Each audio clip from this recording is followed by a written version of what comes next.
On est là, on parle des hommes, on dit oui, les hommes ils sont trop machos, pourquoi est-ce qu'ils nous mettent la pression, pourquoi est-ce qu'on parle H24 de soumission? Écoutez bien ce que je vais dire là.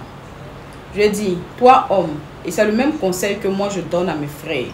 La première des choses que tu dois regarder chez une femme, c'est pas la soumission, c'est le cœur. Tu sais, une femme que tu prends, tu mets dans ton foyer, qui n'a aucune compassion, qui n'a pas pitié, ni de toi, ni de ta famille, ni de ta situation. Mon ami, toi seul tu as creusé ta propre tombe. Parce que ce genre de femme-là, le jour où tu es dans le malheur, là, c'est là que tu vas voir son vrai visage. Ce genre de femme-là, elle est capable de te laisser dans ton vomi et puis aller vaquer à ses occupations. Ce genre de femme-là, elle est capable de te laisser en train d'agoniser, puis elle-même là, elle est ailleurs. Ce genre de femme-là, elle est capable de voir tes enfants en train de souffrir et puis elle-même là, elle est à la base de la souffrance de tes enfants et toi-même tu ne sais pas.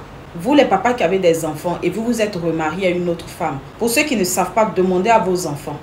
Ils vont vous expliquer un peu ce qui se passe. Aujourd'hui, nos jeunes frères là, tout ce qui vous intéresse là, c'est forme. Faut être en forme, faut avoir un derrière truc, faut être clair et puis on s'en va et ça. La vie qu'elle a là, c'est pas aujourd'hui. La vie qu'elle a là, c'est loin, c'est demain.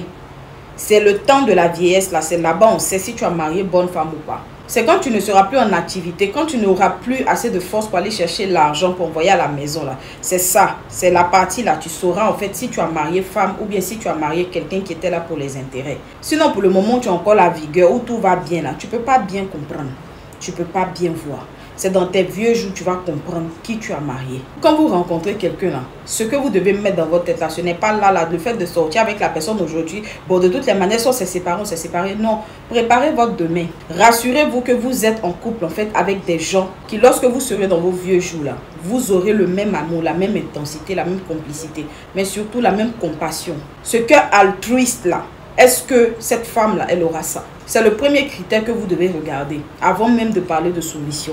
Est-ce que la femme-là, elle a un cœur pour aimer tes enfants? Est-ce qu'elle a un cœur pour t'aimer, même si demain ça ne va pas? Sachez choisir vos femmes. Prenez des femmes qui ont un cœur d'amour, un cœur bon.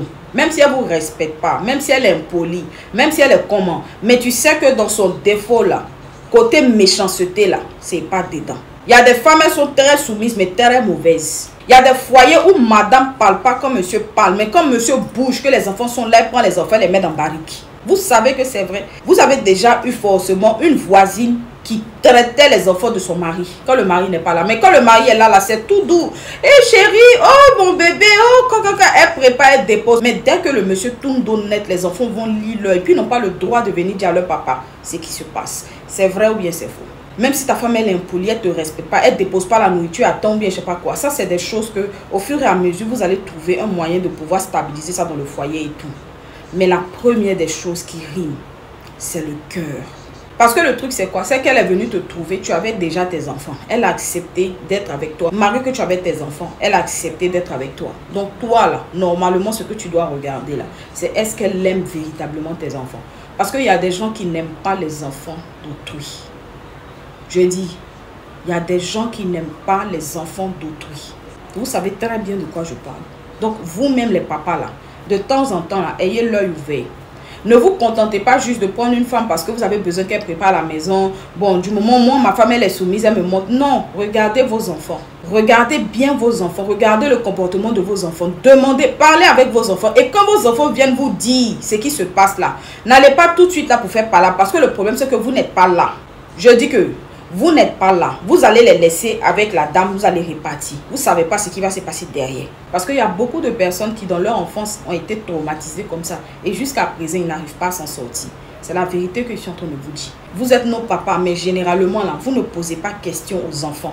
Vous, là, vous vous basez seulement sur ce que vous voyez, ce que la femme vous montre quand vous êtes là. Mais celui qui est prêt pour toi, là, c'est celui qui assure ton intérim lorsque tu n'es pas là. De la même manière que toi, tu aimerais tes enfants, là, la personne est capable d'aimer tes enfants comme ça. Et ce, quand tu n'es pas là. C'est pas quand tu es là que la personne va te montrer qu'il est bien. C'est quand tu n'es pas là. C'est en ton absence que quelqu'un peut montrer véritablement s'il est prêt pour toi ou pas. C'est de ça qu'il est question. J'ai fini de parler. À bon attendeur, salut.